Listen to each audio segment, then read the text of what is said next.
Welcome back, or welcome if you're new here. My name is Heather, and this is the Fox and Compass. Today we're going to talk about essential oils. We're going to discuss what they are, how they are made, we'll debunk some myths, and then we'll talk about where you can buy them and how to use them without having to go through MLM companies.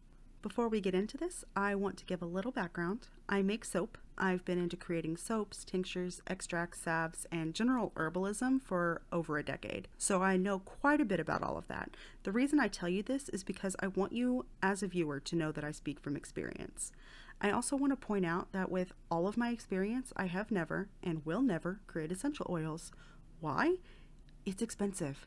The equipment alone costs a pretty penny, but then you have to buy a lot of essential oil bearing plants to create them. And I don't use many essential oils in my soap anyway, so it's not as cost effective. I just buy what I need. And if you're wanting to buy them too, you can skip ahead to where I recommend shops. Check out the chapters below for that part. Instead of essential oils for my soaps, I tend to use fragrance oils, which are artificially scented oils for use in cosmetics. Things like oats and honey don't have essential oils, so I use a fragrance oil to achieve that scent. Oatmeal milk and honey was always my best-selling soap. Moving on, what are essential oils? Put simply, essential oils are highly concentrated oils from plants that are extracted by some sort of distillation, usually steam, but other solvents such as CO2 can be used as well.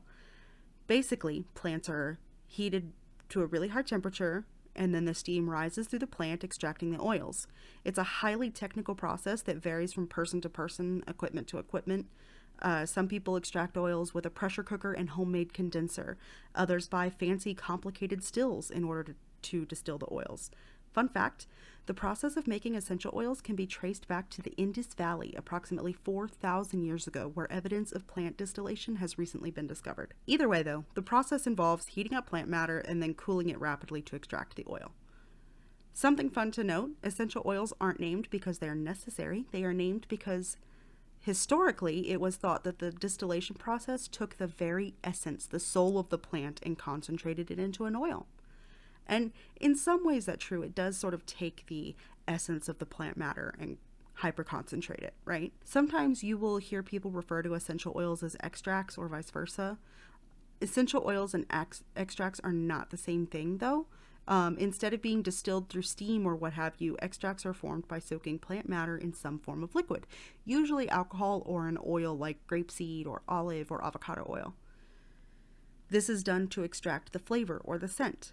A common extract I'm sure you're all familiar with is vanilla extract. It's actually really easy to make. All you need to do is soak a bunch of vanilla beans in a handle of vodka, or one time I used rum and it came out amazing. And then you just soak it for 6 to 8 weeks in a dark cabinet, and then voila, you have vanilla extract ready for baking. You could also soak rosemary in olive oil to really add some delicious flavor to your cooking oil, and that is also an extract. Extracts are way easier to make than essential oils. This method of extraction and the resulting product is vastly different than the distillation and oils created whenever you make essential oils.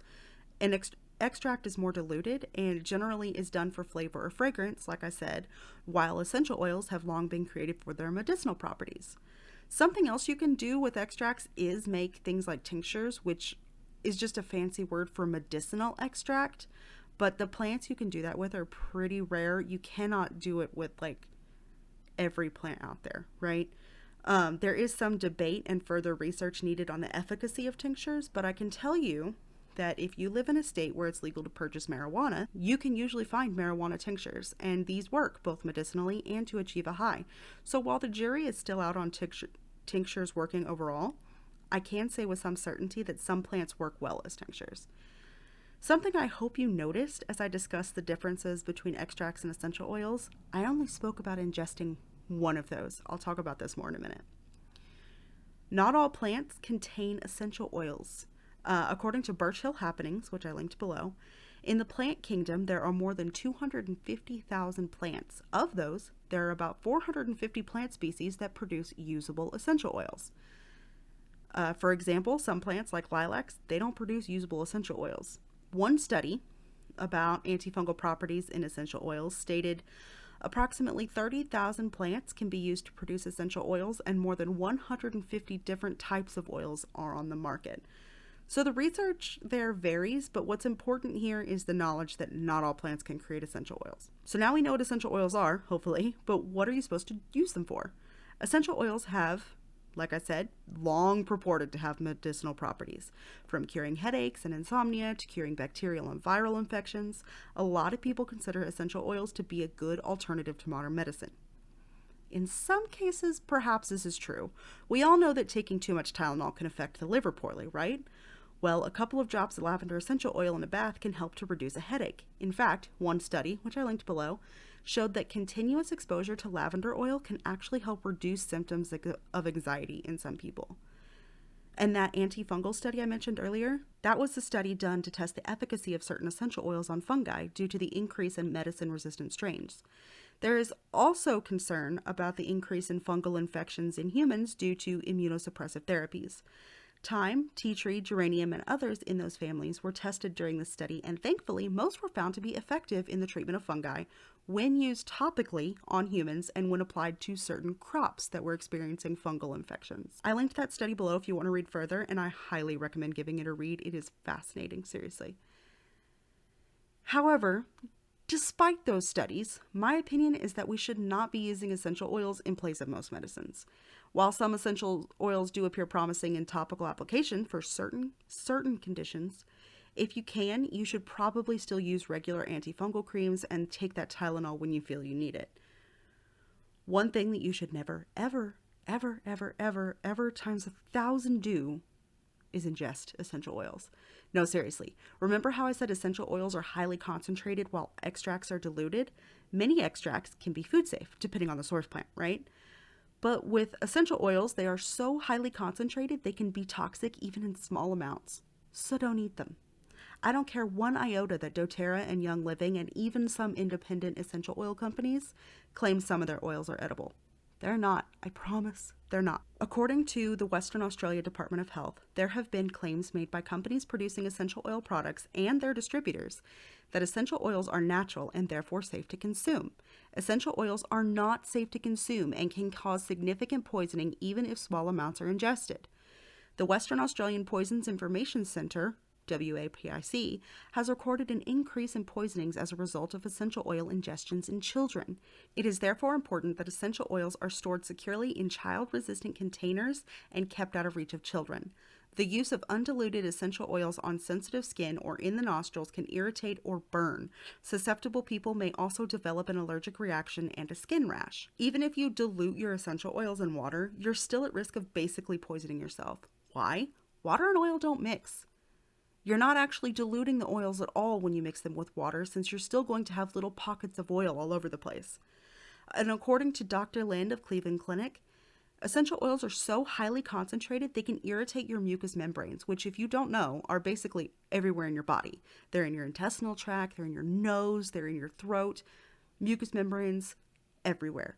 We're basically walking mucus factories. Symptoms of essential oil toxicity range from a cough to nausea to nerve damage in the form of numbness.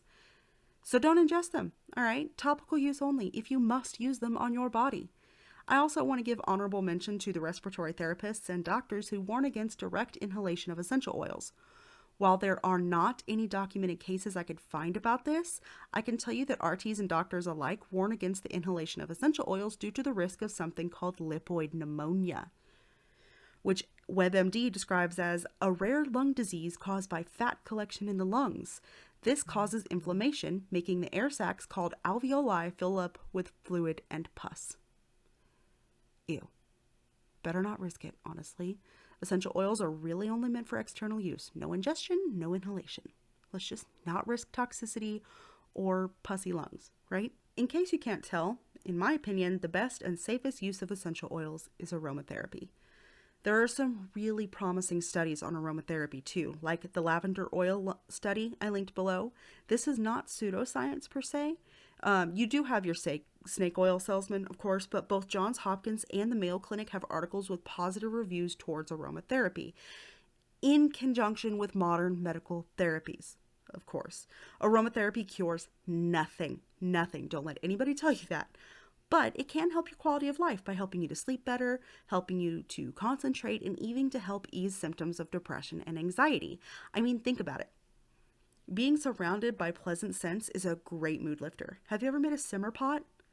Slice up an apple, an orange, throw them into a large stock pot of water. Then throw in some cinnamon sticks, cloves, and a bay leaf or two. Simmer it on the stove for a couple of hours, and your house will smell amazing, and you'll have a cheap, lovely mood booster. So here's the thing. It's one thing to treat a headache with some lavender oil on the temples, right? I mean, I do it. It's one way I help my husband with his chronic cluster headaches. It's a whole other thing when you have companies like doTerra and Young Living sending their reps out to claim that these oils can cure illnesses and disease. By the way, both companies have policies against this, and I've linked below some places you can report MLM reps when they violate these policies. You should report them to their company, and then you should report the rep and the company to the FTC. In fact, let's talk about these companies just a second. These are two of the biggest sellers of essential oils right now. However, we all know the MLM structure is a scam and causes more harm than it helps, right? I mean, we've all heard the story about Gary Young, I'm sure. If not, I've linked a video below for you to watch about it. Well, it's actually a podcast, but it's pretty short, and since I don't want to tell that story, I'll let Jess do it. I recommend everyone check out her podcast, actually. It's some good listening. Anyway, I have a lot of problems with Young Living and doTerra's essential oils, aside from the fact that they're pyramid schemes. For starters, their products are way overpriced. Like really, really overpriced. For example, you can buy 15 milliliters of lavender oil from doTerra for $23 wholesale or $30.67 retail. 15 milliliters is roughly half a liquid ounce. Now, my preferred shop for things like essential oils and soaping products sells lavender oils as well. They sell a trial size, which I had to ask about, and it's also half an ounce. They charge $3.99 for half an ounce. Y'all, that's over 500% increase in cost just for the wholesale pricing at doTerra. And over 700% of a markup for the retail pricing. What about Young Living? They sell their lavender oil, which is again a tiny 15 milliliter or half an ounce bottle for $33.22. That's over 800% in terms of cost inflation. That's absurd.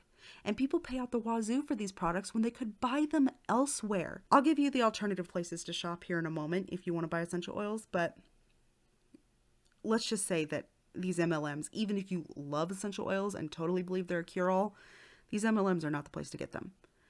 Another issue I have with these companies is that they support bad people. I don't want to support a mega corporation who uses their company to scam and hurt people, and that's what MLMs do. One good thing to come out of these companies' existence, though, before 2014, the FDA largely ignored the essential oil industry. It wasn't heavily regulated. Now, because of Young Living and doTerra, they are more regulated. Not enough, of course, but it's something. Back in 2014, the FDA sent a letter of warning to both companies because they were touting on their labels that these essential oils could cure Ebola. Y'all, I cannot make this shit up. After that, companies now have to follow stricter labeling guidelines. I linked a Washington Post article about this below, and in that article, there's a link where you can actually read the FDA letters to both companies. Aside from the ethics of how these companies treat and scam people, I want to talk about the ethics of essential oils in general and how essential oil MLMs are not helping matters. They've increased the awareness and popularity of essential oils drastically, and according to an article on a website called The Ethical Unicorn, this surge in popularity has increased the demand for numerous resins and plant products, which has resulted in many problems, including overharvesting, illegal trade, poaching of protected species, and the downward trend in many populations of these species, some of which have become endangered. So that begs the question, is it possible to buy essential oils ethically? I mean, yes and no. I mean, you're still going to have the problem of everything the Ethical Unicorn described, right? It can be hard to determine if you're buying from a company that does source their oils ethically, because those companies do exist. I do have two companies I trust and adore for all of my soaping products, from essentials and fragrance oils to products like shea butter and beeswax. The first is brambleberry.com. I found them when I was first starting out making soap, and they've been my go-to ever since. The second place I highly recommend is Mountain Rose Herbs. They are amazing. And even though they are priced slightly higher, they sell so many herbs and essential oils that can be difficult to find. Anytime I need herbs, that's where I go. As an added bonus, every time I have ever had to deal with either of these companies' customer service, they've been top-notch. And they're both small businesses, and we do love supporting our small businesses. I've put links to both shops in the description below. So that was a lot, I know, but honestly, I could go on about essential oils forever, and I really had to pare down my script for this one. Personally, I love them, but not many people know how to use them correctly, and then too many other people think that these oils are snake oil, essentially. LOL. I hope I've helped to shed some light on this topic, and as always, if you have any questions, drop them in the comments below, or if you've got a favorite essential oil supplier, let us know in the comments. I do love new places to find soaping products. Thanks for watching. Bye, y'all.